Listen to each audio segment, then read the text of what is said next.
Counterstrike is finally not a console game anymore with the radio buy menu gone.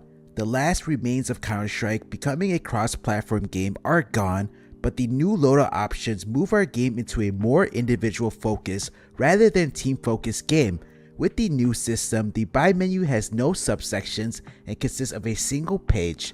There are no fixed slots for a weapon anymore, like having to choose between the MP5 SD and the MP7. Instead, weapon categories received a fixed amount of spots that can be distributed according to personal preference, those being 5 pistols, 5 mid-tier guns, and 5 rifles.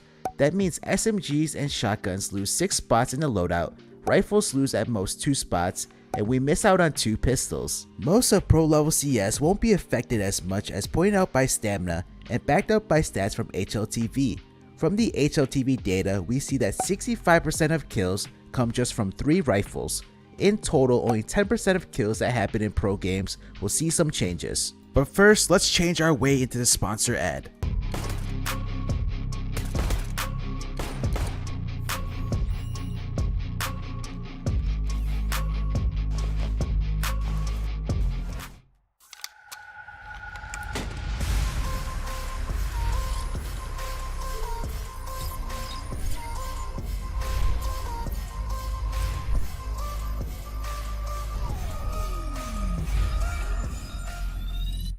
Use promo code NART and you're gonna get a free 50 cents and a 10% deposit bonus. But if the prediction by caster Harry Russell is right, this problem could become worse with more guns being added. This is gonna become an issue when weighing personal preference against the best loadout for the team. For example, someone might never op and would otherwise not equip the op, but usually someone in the team will mainly use the op. With money not being redistributable, they would rely on being dropped the weapon by a teammate, requiring their teammates to equip it just in case it would be needed. This is of course a niche situation for now and relatively unlikely to happen, especially at higher levels where people would have a similar loadout. It would become more of an issue if more weapons would be added, however. Others might not consciously think about their choice of SMGs or shotguns as they barely play with them, and then not being able to drop their teammates the SMG they want. Occasionally, teams like Heroic also do decide to engage in a bit of BM in official games and use troll tactics like a P90 Rush B.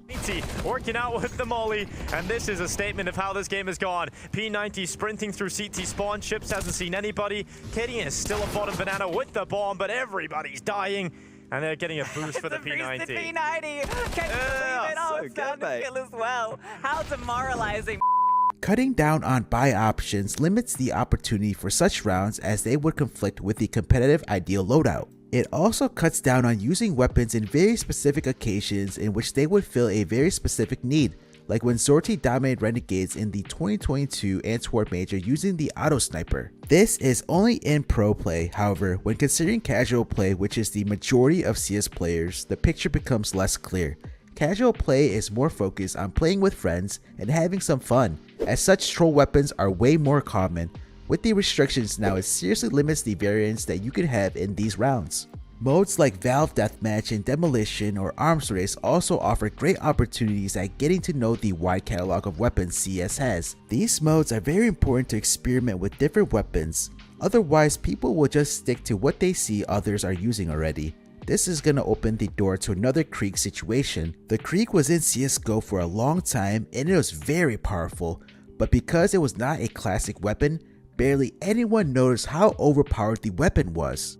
The weapon had been this good for most of CSGO, but only an update in 2018 reducing its price to just $50 more than the AK made people realize how good it was.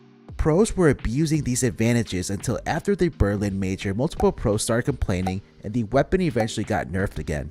Regardless of these issues, WarOwl shared some of his insights on how having different weapons available to each player makes the players and teams less equal in opportunities from each other.